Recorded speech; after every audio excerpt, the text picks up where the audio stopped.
I don't know if I really want to do this live. I don't know if I want to do this podcast and episode tonight. Mm, crumbs everywhere. Get my drink. Hold on. Hold on, yeah. Mm, that's the spot. Has ever been you? Just anything that's close by, chewing on, grabbing on. We call that, some people call that stress eating. So, hello, welcome to another Drama is Life where we're going to discuss, is stress eating a thing? And more importantly, is stress eating your thing? And how do you recognize when you're doing it? And also how to stop it.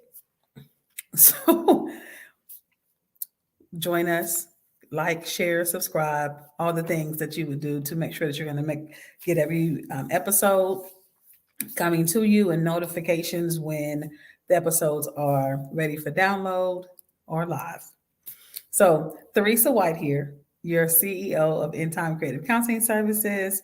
I'm here located in Terre Haute, Indiana, but we offer services all over the state of Indiana.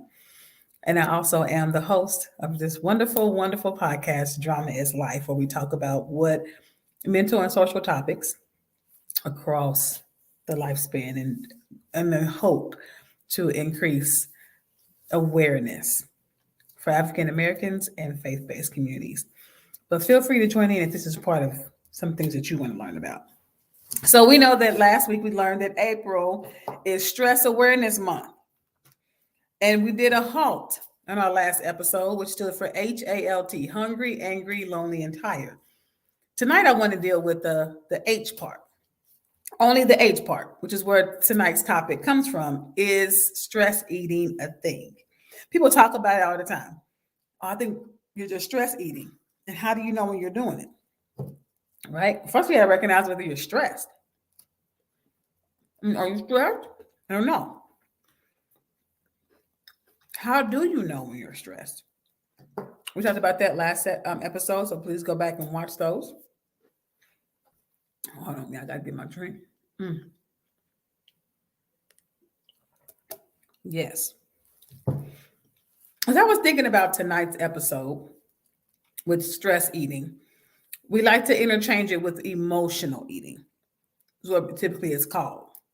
Sometimes in different communities and families and interactions, some people call it stress eating, and it ebbs and flows between stress eating and emotional eating. Either way it goes, it means the same thing, which means that you are eating as a way to soothe or suppress some type of emotion. Most of the time, though, those emotions are anger, fear, boredom, sadness, as we talk about that, lonely, and sometimes worry. We kind of interchange stress with anger, worry, fear, anxiety. So if I feel that anxious feeling, then I want to eat. Where does that come from, though? And I will tell you, absolutely, it is a thing. So you're like, where does that come from? So think about when a baby is crying and you see the stress of this child, this infant that's, turning red, or, they got tears running out of their eyes, they're screaming, and you're trying to figure out what they need without them being able to tell you what they need. And what's the first response most parents give? Are they hungry? Or people in general that's around them, have they ate? First thing. Why? Because we know that's a basic need. I need to make sure that you're not distressed, that you're not sad or upset because you're hungry. We talked about that last episode. So what do? You give them a bottle. If you breastfed, you give them a nipple. Either way go. You're feeding this child, right? You're wanting to feed them to see if that's going to be the solution. And sometimes it is. Sometimes they absolutely was hungry. Other times it's just to get them to stop crying. So I don't know if it's really to soothe the child or to soothe the person who's feeding the child, or both. But after that pattern is built over and over again, right? Then when I'm sad or upset or angry, the first thing that goes into my mouth is food, because that's the pattern that's been given since childhood, since infancy, even if that's not the solution. So I think sometimes we could absolutely have moments where we are stress eating, where we are just eating to suppress or to deal with an emotion. And food may not be the solution. I say that because sometimes you have to check, you're not hungry. If you really sit and, well, my heart, no, not really. And most of the time when you're hungry, you're not eating. You ignore that signal. Different episode. We'll deal with that another time.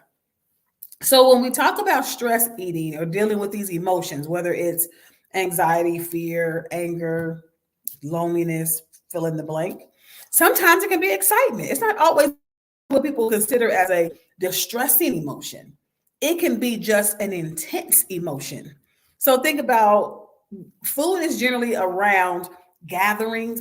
Food absolutely is family oriented. We come together. If that's anxiety provoking, fear provoking, or anxiety, it's exciting. Then we're like, oh, I'm used to being excited by my family or anxious or whatever. And what happens when you feel that way? We're eating. Mm-hmm. We're eating. Because then we're like, thank you. I feel better. There's multiple reasons why this is happening. One, I'll give you two of them. It shifts your brain to focus on taking care of the body. You had to chew, make enough bites to swallow, to digest. So the brain focus shifts from whatever you're worrying about, anxious about, sad about, whatever you may be feeling. The emotion can shift from, or the attention of your brain can shift from emotion to physical. Because now I'm chewing, focusing on chewing, and I'm talking to other people or whatever it may be. What are some foods that you typically use? And feel free to comment and let me know, what are some foods that you use when you're stressed, that you think about? Chocolate? Mm-hmm. Gotta be chocolate. Something salty, something sweet, savory, because it has to soothe you, right?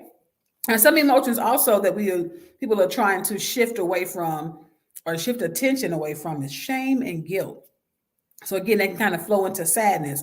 And when people, I'm stressed, or again, loss of a loved one, what do we do at funerals? There simply afterward, we're eating. Again, because that's family, we're coming together, but that downloads to your system as we're sad, we're grieving, we eat. We're sad, we're grieving, we eat. We may talk to family, but we're sad, we're grieving, we eat. And as we go back to the infancy, we're sad, we're bored, whatever, we eat. So as we get older, we continue this pattern. We learn to start to eat, not because our system is saying I'm hungry or I need nutrients because I'm lacking. We can have a full belly, and the emotional system is lacking. The emotional system needs attention. And so it says, the way you've responded to me before is give me food. So go ahead and give me some food. And that pattern is unhealthy, especially when we're putting unhealthy foods in our body.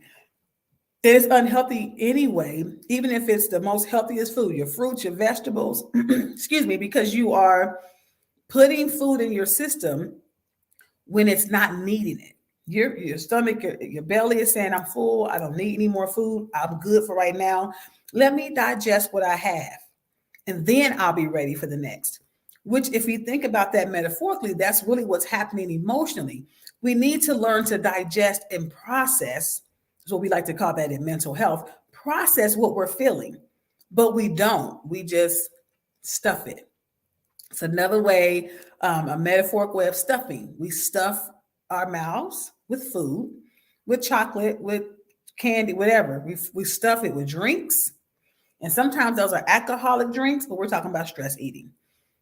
So we stuff it, and we're stuffing it, and we're stuffing it. And we really are stuffing it with things that are not healthy for our bodies and for our emotional system, because we never learn how to deal with all these emotions, the shame, the guilt, the sad, the tired, the whatever. When a child is tired, what did you do? Give them a bottle and put them to bed. So the brain says, oh, we're tired, we eat. And so I will say this one other thing that has also taught us, not only just around family, what do you want to do? What's at the movie theaters when you're watching a TV show or a movie, and you could have just, ate a meal, lunch, dinner, breakfast, etc. Sit in front of the TV, and you want a snack, and you're thinking, "Well, I just ate. I'm okay." So you go get something to drink. I mean, there's something that your body immediately is like, "I need something to watch this show, watch this movie. I need some popcorn." That's what again, that pattern. You need snacks. You need something buttery, salty, savory. You need something sweet, chocolate, candy. You need a drink to be able to wash all this down. And the whole time you are eating while watching this and having a lot of emotional responses to whatever you're watching. And every emotion is, can't believe they cheating and you eating. I can't believe they doing this and you eating. I can't believe what? You got your candy out and your body is moving without even really considering the fact that I'm not hungry. It's just because I'm connected to these emotions, these movies, these movies and emotions, and I don't want to really feel them. I'm not used to feeling them, so I'm used to stuffing them. So I'm going to stuff them. And sometimes when you watch somebody just keeps on stuffing and stuffing, you're like, wait, stop. I think you're going to hurt your belly. You're going to, as parents, we know that we're like, no, don't keep eating because you're going to have a tummy ache. But that's okay. No, I won't. I really want this candy, whatever it may be.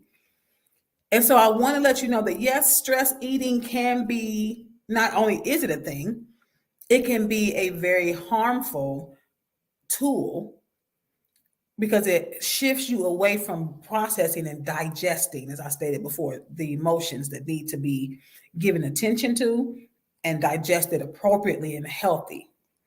Now, maybe when you was an infant, that was appropriate because you didn't know how to communicate anything else.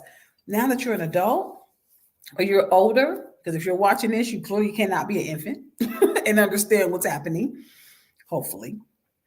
Then it's important that you look at, okay, I need to communicate my emotions a different way. Not necessarily to other people, but even to yourself. What am I feeling? And also when it comes to stress eating or what we call emotional eating, it can be where you're stuffing and it's coming in so much, but there's also another type of emotional eating or stress eating. It is when you're so stressed, you don't eat. Is that a thing for you? When you're so stressed, I want to eat. My stomach is growling, and maybe it's saying I'm hungry. I should be hungry. I know I haven't eaten in it all day, but I can't seem to feel. I can't seem to get the desire to eat. Or I'm so stressed about my body weight, my body image, what people are going to think about me. Even though I know I need to eat, I'm not going to eat because I'm so stressed about this. So anxious, so worried about it that I restrict eating. I limit my eating, which absolutely still flows into emotional eating because you're only not eating due to emotions. So it's kind of a other side of the coin. But I just want for you to notice when you're eating. I'm just going to give you this one tip, and I ain't going to give you anything else, so you don't have to worry about trying to think of several things when you're eating. Just ask yourself, am I eating because I'm hungry, or am I eating to avoid an emotion? And think about that. Am I eating because I'm trying not to go to bed? Am I eating because I'm bored? Am I eating because I'm lonely? That halt we talked about, am I eating because I'm tired? Or am I eating because my stomach is really saying, my system is really saying I need nutrients? So that's all I got for y'all tonight on tonight's episode. Thank you for joining another Draw Men's Life. Hopefully you have some better choices than all this stuff I got, right? And again, the thins, right? Which goes right into I restrict my eating because I'm stressed about other things as well. So we'll talk next week also on our next episode. If you join us again on Draw Men's Life, you will get a chance to know the triggers of anger and how to recognize those and what to do about them. Thank you again for joining. Have a good and blessed night. See you next